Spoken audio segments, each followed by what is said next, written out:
मी doctor Sneha सोनकाटे, सिंदगाव, Tuljapur तालुका, जिल्हा धाराशिव. माझी थोडीशी पार्श्वभूमी मी आपल्याशी शेअर करू इच्छिते. मी स्वतः MDS ऑर्थोडॉन्टिस्ट डॉक्टर आहे आणि तुळजापूर तालुक्यातली असल्यामुळे पहिलेपासूनच आई तुळजाभवानीच्या आशीर्वादाने आणि माझ्या आयुष्यामध्ये देशामध्ये ज्यांनी स्त्री शक्तीचा अभिमान वाटावा असं काम केलं आहे, पुण्यश्लोक अहिल्यादेवी होळकर यांना आदर्श मानून मी डॉक्टर झाले आणि सामाजिक कामामध्ये लहानपणापासूनच मी आली. पण त्या कामाच्या दरम्यान माझे गुरु श्री डॉक्टर विकास महात्मे हे राज्यसभेचे खासदार होते. ते स्वतः डॉक्टर असल्यामुळे ते माझे गुरु पण होते सामाजिक, आणि ते स्वतः डॉक्टर पण आहेत. असे दोन्ही पद्धतीने ते माझे गुरु आहेत. हे सांगण्यामागे एक कारण आहे. कारण तुम्ही पाहता, आज ज्या कामाचं कौतुक करायला पाहिजे त्या पद्धतीनं कौतुक आपल्या जिल्ह्यामध्ये कामाचं होत नाही. काम करणारे एक असतात आणि श्रेय घेणारे दुसरेच असतात. पुण्यश्लोक अहिल्यादेवी होळकर हे समाजासाठी खूप मोठा आदर्श आहे आणि त्यांना अपेक्षित असं समाजकार्य, सर्व जाती धर्मांना अपेक्षित असं समाजकार्य घडावं असं या तालुक्यातून, जिल्ह्यातून मला वाटतं. त्यामुळे मी शिक्षण घेत असताना, डॉक्टर होत असताना, लहानपणापासूनच समाजसेवेची आवड असताना डॉक्टर विकास महात्मे साहेबांनी त्यांच्यासमोर एक प्रस्ताव ठेवला की आपण जागोजागी प्रत्येक जिल्ह्यामध्ये किमान 2 ते 3 सभागृह, जिथे शक्य आहे तिथे किमान 36 जिल्ह्यामध्ये 36 सभागृह, सांस्कृतिक सभागृह, जिथे जेणेकरून गोरगरिबांना, जिथे आजही दलित समाजाला, OBC समाजाला, भटके विमुक्तांना स्थान मिळत नाही, त्यांच्या गैरसोय होते सांस्कृतिक कार्यक्रमासाठी, लग्न असतील, काही बारशाचा कार्यक्रम असेल किंवा सामाजिक काही कार्यक्रम घ्यायचे, बैठक घ्यायची असेल तर समाजामध्ये कुठेही जागा नसते, त्यांना वेगळं स्थान असतं. हा एक सद्भावनेच्या भावनेतून मी आदरणीय साहेबांकडे हा प्रस्ताव ठेवला होता. ते खासदार असताना साधारण 2014 ते 19मध्ये. त्यावेळी आमच्या OBC नेत्या पंकजाताई मुंडे या ग्रामविकास मंत्री होत्या, सुधीरभाऊ मुनगंटीवार हे सुद्धा अर्थमंत्री होते. हे तिन्ही OBC नेत्यांनी याला होला हो दिलं आणि 36 सभागृह या भाजपाच्या माध्यमातून त्यांनी पूर्ण करून घेतले. मी डॉक्टर विकास महात्मे साहेबांचे शतशः आभार मानते की त्यांच्यामुळे या पूर्ण महाराष्ट्रामध्ये 36 जिल्ह्यामध्ये 36 सभागृह हे पूर्ण झालेले होते. आणि आता सेकंड स्लॉटमध्ये आणखी काही 100 सभागृहाची मागणी त्यांनी केलेली आहे. तीही मागणी आपल्याकडे, तोही GR आहे. याच्यापुढे मला एक सांगायचं आहे की आपल्या चोराखडीमध्ये एक सभागृह मी दिलं होतं, तो संदर्भ मला द्यायचा आहे म्हणून त्याची पार्श्वभूमी मी सांगितली. आपण चोराखडी हे काय, त्याला विशेष महत्त्व आहे. आपल्या जिल्ह्यातल्या लोकांना माहीत असणं गरजेचं आहे. पुण्यश्लोक अहिल्यादेवी होळकर यांच्या मामाचं गाव आहे. मामाचं गाव अतिशय प्रिय असतं कोणालाही. त्यांच्या आईचं गाव हे आजोळ आहे आणि तिथे हे सभागृह झालेलं आहे. 3 वर्ष झाली, 19 ते 20च्या दरम्यान हे सभागृह झालेलं आहे. आता जवळपास 3 ते 4 वर्ष झाले, पण ह्या सभागृहाचं अद्यापही उद्घाटन झालेलं नाही. याची कारणं काय हे पुढेही मी सांगणार आहे. तर असं आहे की ते सभागृह आहे 73 लाखाचं पूर्ण झालेलं आहे. सभागृह पूर्ण झालेला असताना त्याच्या पुढील आणखी काही सुशोभीकरणासाठी, गावच्या विकासासाठी, गावात रस्ते नाहीत, पाणी नाही, काही नाही, त्या मंदिराचा विकास व्हावा. कारण अहिल्यादेवी होळकरांना सगळ्यात प्रिय कोणी असेल तर शिवशंभू आपले महादेवाचे जे मंदिर आहेत महाराष्ट्रामध्ये, देशामध्ये अहिल्यादेवीने बांधलेले, तसंच एक पापनाश मंदिर खूप आधीपासून 200 वर्षापासून तिथं आहे चोराखडीमध्ये. त्याचा जीर्णोद्धार व्हावं याच्यासाठी 4 कोटी निधी मी शासनाकडे मागणी केलेली आहे. त्याला आदरणीय भुजबळ साहेबांचं पत्र जोडलेलं आहे आणि ते मागणीसाठी आपण पूर्ण केलेलं पुढे प्रस्ताव देखील पाठवलेला आहे.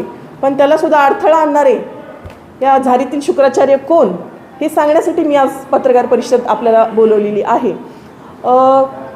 आदरणीय पंकजाताई, डॉक्टर विकास महात्मे यांनी खूप चांगलं काम करून या बहुजन समाजाला 36 ठिकाणी सभागृह दिलेले आहेत. त्यांचं मी आभार सर्वप्रथम मानते. आणि बघा, त्याच्यानंतर जे मी 73 लाखाचं सभागृह दिलं होतं चोराखडीमध्ये, ते पूर्ण झालेलं आहे. त्याच्यानंतर आमदार राणा पाटील असतील, स्थानिकचे प्रस्थापित सगळे नेते असतील, यांनी जाणून बुजून याचं उद्घाटन होऊ दिलेलं नाही. याचं कारण काय तर अहिल्यादेवींचे विचार या बहुजन समाजाला कळाले नाही पाहिजे. कारण त्या हॉलला नाव कुठलं असणार आहे? संस्कृत अहिल्यादेवी होळकरांचं नाव असणार आहे. बहुजनांना जाणून बुजून दूर ठेवायचं. आणि 2019 पासून हे आमदार साहेब 2024 पर्यंत आमदार होते की नाही? जिल्हा कुणाच्या ताब्यात आहे मला सांगा. मोठे नेते आहेत की नाही आमदार साहेब, त्यांच्याशिवाय जिल्ह्याचं पान हलतं का? मग या सभागृहाची वेळोवेळी 3 वेळा खासदार विकास महात्मे साहेब आता खासदार नाहीत, त्यांना 3 वेळा तारीख देण्यात आलेली, तरी पण 3 वेळा यांनी कॅन्सल केली ही तारीख आणि त्याचं लोकार्पण झालेलं नाही. म्हणजे जिथं काम झालेलं आहे त्याचं लोकार्पण करायचं नाही आणि जिथं तुम्ही कामच केलेलं नाही. आज तुळजापूरमध्ये तुम्ही त्या स्मारकासाठी, अहिल्यादेवी होळकरांच्या स्मारकासाठी 1 कोटी घोषणा केलेली आहे आणि त्याचं भूमिपूजन आज केलं. 5 वर्ष काही झोपला होतात का? 5 वर्षामध्ये हे भूमिपूजन करून काम का पूर्ण केलं नाही? धनगर समाजाच्या तोंडाला पाणी पुसायची काम करता का? धनगरांना वेड्यात काढता का? 5 वर्ष का काम केलं नाही? आणि जे आम्ही काम केले, डॉक्टर स्नेहाने जे काम केले त्याचं तुम्ही उद्घाटन होऊ देत नाही. ही बोलण्याची आज वेळ का आली आम्हाला? कारण ज्याचं उद्घाटन झालेलं कामाला तुम्ही जे काम पूर्ण झालेलं कामाला तुम्ही उद्घाटन होऊ देत नाही. ही तुमची झुंडशाही, ही या जिल्ह्यामध्ये ही झुंडशाही चालणार नाही. हा धाराशिव जिल्हा आई तुळजाभवानीच्या आशीर्वादाने चालतो, हे चालणार नाही. आणि तुम्ही भूमिपूजन केलं, आम्हाला त्याचं काही त्याच्याबद्दल आम्हाला अभिमानच आहे, पण हे काम तुम्ही आधी का नाही केलं? 5 वर्ष काय झोपा काढल्या का? हे मला त्यांना विचारायचं आहे. तसेच हे जे 36 जिल्ह्यामध्ये जे आपण सभागृह दिलं त्याला 150 कोटीचा निधी तत्कालीन खासदार साहेबांनी दिला होता. खासदार साहेब म्हणजे आदरणीय डॉक्टर विकास महात्मे साहेब, राज्यसभेचे खासदार. आणि त्याच्यानंतर आता हे बघा, राणा पाटलांनी 1 कोटीची निधी जाहीर करून भूमिपूजनासाठी, अहिल्यादेवीच्या स्मारकासाठी तुळजापूरमध्ये 1 कोटीची घोषणा करून फक्त फसवणूक केली आहे. आत्ता घोषणा केली, आणखी ह्यांच्या पिढ्याने पिढ्या जातील, नंतर स्मारक उभा राहील, उद्यान उभा राहील असं मला वाटतं.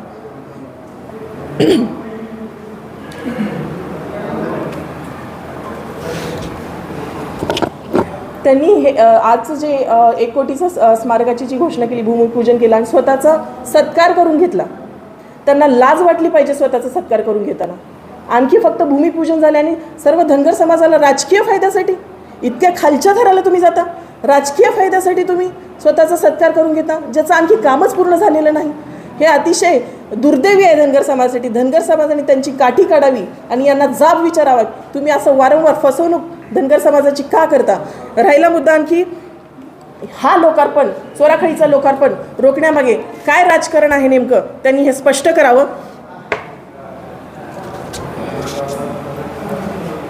याच्या मागे पार्श्वभूमी सांगते तुम्हाला मी, छोटीशी एक स्टोरी सांगते.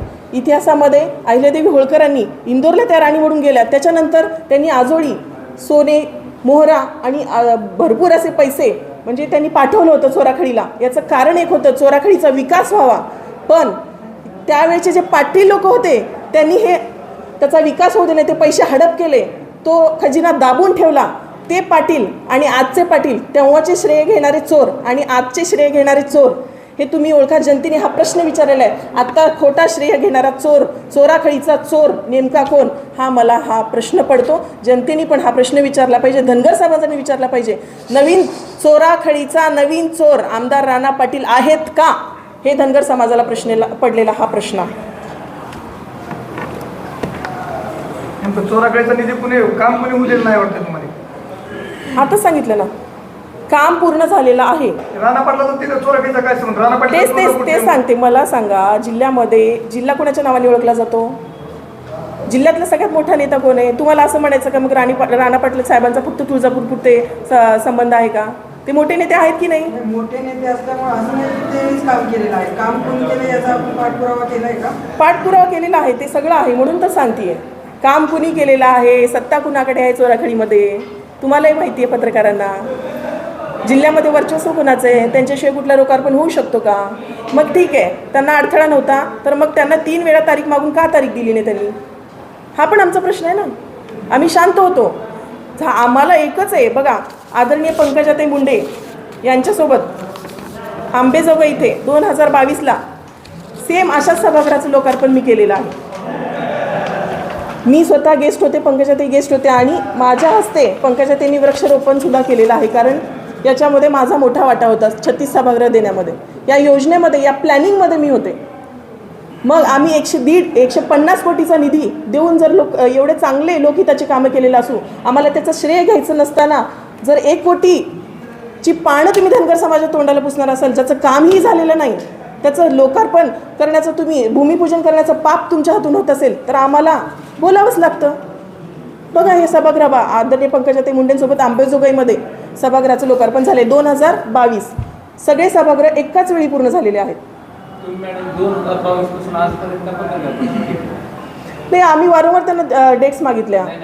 बाहेर माध्यमात काही चालू ते आम्हाला हे बघा कसं असतं, प्रत्येक वेळेस आपण अपेक्षा ठेवतो आज पूर्ण होईल उद्या पूर्ण होईल. सभागृह पूर्ण झालं त्याचं काम, तिथे लोक बसतात. आज बघा हे सभागृहाची चित्र आहेत पूर्ण झालेलं. आजचं सोराखडीचं सभागृह अतिशय सुंदर जाते. गोरगरीब लोक तिथं मुलं झोपतात अक्षरशः. तुम्ही जाऊन चौकशी करा. राज्यात आहे का फक्त राज्यात आहे प्रत्येक ठिकाणी 73 ते 80 लाखाचं सभागृह, एक सभागृह असं दिलेलं. सभागृह पूर्ण झालं आहे पण त्याचं उद्घाटनच झालेलं नाही. मुख्यमंत्र्यांकडून पाठपुरावा केला का असं तेच सांगते तुम्हाला, सत्ता कुणाकडे आहे? ह्यांची तक्रार कशी नाही होईल? तक्रार हे बघा, त्यांनी तारीख देऊ करू, सभागृह करू, लोकार्पण करू. आम्ही तेच वाट बघतोय ना. तेच आमचा प्रश्नच आहे की चोराखडीचे चोर कोण आहेत? चोराखडीचे चोर कोण आहेत हेच आमचा प्रश्न आहे. चोराखडी हा जिल्ह्याचा केंद्रबिंदू आहे बहुजनांचा. त्याचं उद्घाटन का ठेवलं? आणि आता ज्याचं कामच झालेलं नाही, आम्हाला अभिमान आहे इथे त्यांनी भूमिपूजन केलं, पण त्याचं काम कधी करणार आहे? 5 वर्षात का भूमिपूजन केलं नाही? 5 वर्षात का भूमिपूजन केलं नाही? 5 दिवसात सुद्धा ते काम पूर्ण होऊ शकलं असतं की नाही? ठीक आहे, 5 महिन्यात काम पूर्ण होऊ शकलं असतं तुळजापूरच्या स्मारकाचं. तुम्ही का राजकारण करण्यासाठी धनगर समाजाला तुम्ही ओढता का? मला त्यांना पूर्णच प्रस्थापित नेत्यांना, इथल्या आमदारांना सांगायचं, धनगर समाजाला तुम्ही गृहीत धरू नका. आता धनगर समाजाचे लोक माझ्या पाठीशी आहेत. गावोगावी मी धनगर समाजाला आता समाज शहाणा झाले. मला समाजाने ॲक्सेप्टन्स केलेलं आहे की ताई तुम्ही एवढं काम करून सुद्धा हे लोक दुसरे श्रेय घेतात. ह्याच्यावर कोणीतरी आवाज उठवला पाहिजे. ही लोकांची मागणी आहे म्हणून मी इथे आली. आपण उद्घाटन का केलं नाही पंकज काय बोलून तिथं चोराखडीचं? सगळे यायला रेडी होते पण सांगते काय, त्याचा मुद्दाच हा आहे की कुणी येऊ दिलं नाही. कुणी सत्ता कुणाच्या हातात आहे जिल्ह्याची? प्रत्येक वेळेस टोलवाटोली कुणी करायची? पुढे घेऊ तारीख, हेच तर मला सांगायचं आहे. आता बैठकावर उद्घाटन करणार का? पुढचं सांगते. त्याच्यानंतर मी 4 कोटीचा निधी जो मागितला होता मंत्रालयामध्ये, आता त्याची फाईल पोहोचली आहे. तो निधीसुद्धा देण्यासाठी अडथळा आणणारे हेच प्रस्थापित तुळजापूरचे आमदार आहेत. आता त्यांना तारीख मागणार आहे का उद्घाटन करायचं?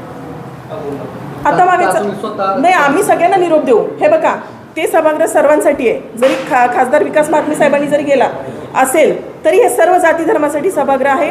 आम्ही निरोप देऊ तरी त्यांनी खोडा घातला तर धनगर समाज त्यांची काठी तयारच आहे. हे चोर कोण आहेत ओळखायला धनगर समाज आता सक्षम झालेला आहे. कारण तुम्ही ह्याच्यानंतर सुद्धा मी 4 कोटीचा निधी सुशोभीकरणासाठी मागितलेला होता सरकारला. त्याच्यात अडथळा आणणारे चोर कोण आहेत? त्याच्यात अडथळा आणणारे नेते कोण आहेत? हे शोधतं का तुम्हाला? कारण मागासवर्गीय लोकांवर अन्याय करणारी भूमिका कायम तुम्ही घेतलेली आहे. आज राजकारणासाठी तुम्ही अहिल्यादेवींचं नाव वापरता.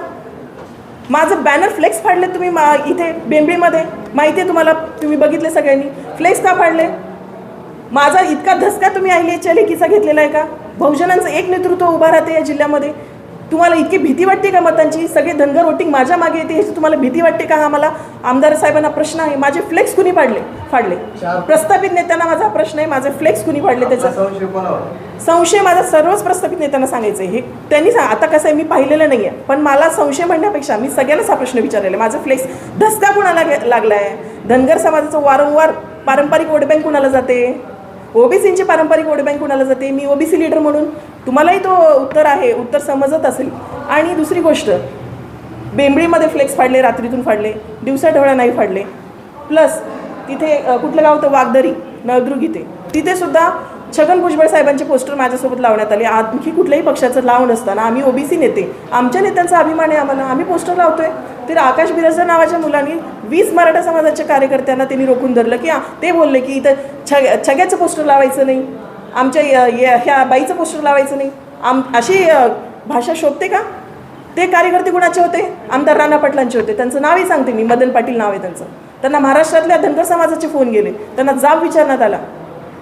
हे वारंवार हे अन्याय करणारी भूमिका का घेताय तुम्ही? मला घाबरताय का तुम्ही?